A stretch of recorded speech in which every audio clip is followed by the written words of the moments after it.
How's it going, everyone? Welcome back to the Crypto ZX channel. We're going to sit together right now and talk about the market update. I'm going to, really start giving you guys these market analysis update on a daily basis because, I think there's a lot to, know. And I think it's better to just combine everything and, give you guys that update, which a lot of you enjoy actually. So again, if you want to see more of these updates, pause the video and let me know in the comments down below. And of course, if you have not subscribed, what are you waiting for? Hit that red subscribe button and come join the Crypto ZX army. But anyhow, looking across the board, as we are seeing once again, a lot of red in the markets yet again. And just yesterday, if you watch my market analysis update, we saw so many people jumping around. Crypto Twitter started trending so bullish. A lot of people, this is the best opportunity. We're about to see a recovery. Bottom is in. Let's clear one thing up. No one, and I repeat, no one knows when the bottom is. Okay? Right now, there's so much other factors we need to keep in mind. The big dogs are still, there's no clarity in terms of, these tariffs. These tariffs are still, being talked about so much. It's extensifying such uncertainty around the globe. And you're starting to see market reacting once again to that. So, the bounce that we did see yesterday, of course, as to be expected, a little bit of a relief rally. But in the grand scheme of things, nowhere and near as to what we want to see happening. But before we get into any further, as always, just a quick disclaimer, anything on this channel is not financial advice.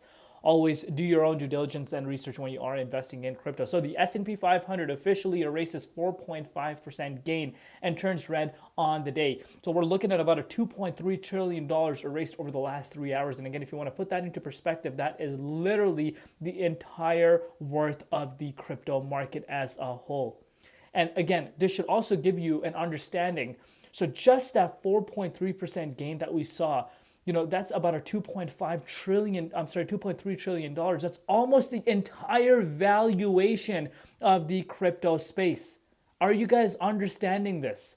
This should tell you how small, peanuts, cryptocurrency market really is right now compared to the stock market. But with that said, what was the reason? Again, I'm sure you guys know this by now, but if not, White House says 104% tariffs on China went into effect today at noon, and this does apply midnight today. And of course, this is not anything small to be ignoring. You can see, breaking stock market futures extend declines with the Dow Jones now down nearly 300 points since the close. So yesterday, what we saw, a clear bull trap. What have I been telling you guys? Short-term gain maybe, but long-term perspective, we're still seeing bearish, potential price action. And starting to really see what we've discussed on my channel really playing out. There's by no means some sort of resolution that we have heard. Nothing. We have heard nothing as of now, and that is how we want to take a look at it, and we don't want to be ignoring that. But look at this. The rush to the exit. Asset sell-offs are defining historical correlations, coming with drops in stocks, gold, bonds, and oil prices at the same time. It's not often you see a market where all assets are liquidated simultaneously. Everyone wants cash right now, yet so many are trapped. I could not agree more. Let's put this into perspective. Again, this applies to everyone. So right now, everyone wants cash because, people are looking at it from an opportunity standpoint. But if you're already in bonds, gold, S&P, 500, NASDAQ, whatever the case, crypto, you are pretty much stuck because you're down in your holdings. So, people that have been building that cash reserve on the side, of course, remember there is a famous saying, be greedy while others are fearful, be fearful while others are greedy. The people that are being greedy right now are the ones that actually have the, cash available. Not many people have cash available right now, which is, again, very, very interesting thing right now to see what's going on right now. But let's take a closer look and really understand what is happening. And again, this applies to everything. Altcoin holders, if you're holding XRP, XLM, again, it's a market analysis update. Of course, it speaks for itself. But if you're looking at the dominance index itself right now, the dominance index is currently sitting at 63.48%. It's climbing up right now. Of course, it's nowhere near as to what we saw on the 7th, which was literally just yesterday. Why am I acting like this was 9 years ago? This was just yesterday. But obviously you are starting to see the strength coming in. As far as Bitcoin is concerned, we are approaching, the daily candle close in about the next 2 to 3 hours, and you're starting to see, Bitcoin obviously tumbling back towards the downside. So again, a clear fake out. We have nailed it as of now. I talked about $80,000, potential retest, and of course that's exactly what we retested, and we're making our ways down towards the downside. Obviously after, the tariffs, 104% on China that was announced today. So you can see this for yourself. The price of Bitcoin is sitting at the neckline of the 76.6 range.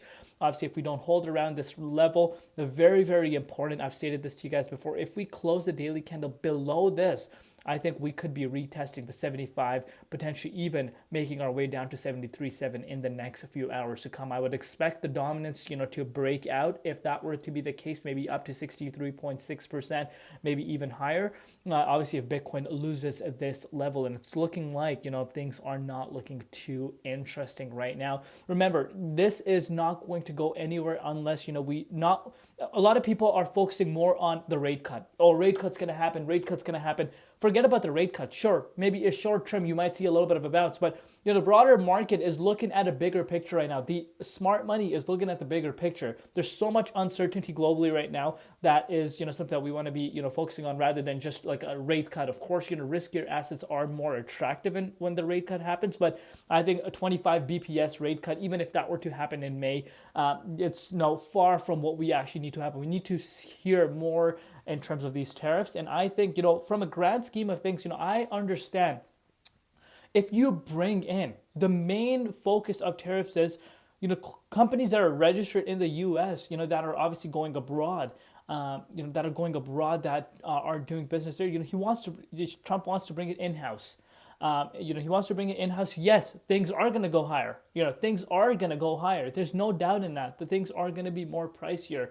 But if you are seeing all these companies coming in and, obviously producing their goods and services in the U.S. in-house, then it goes back to, what he's discussed in the past. Oh, he said, there might be, a capital gains tax just completely abolishing, or, income tax potential. Again, those are speculation at the end of the day, but those only make sense if these things were to happen. So in the long run, I do see that, this could play out good, but we'll see what happens. It's way too early. Again, I'm sharing my personal thoughts with you guys on that. Love you all. See you later. Been Crypto ZX and peace out.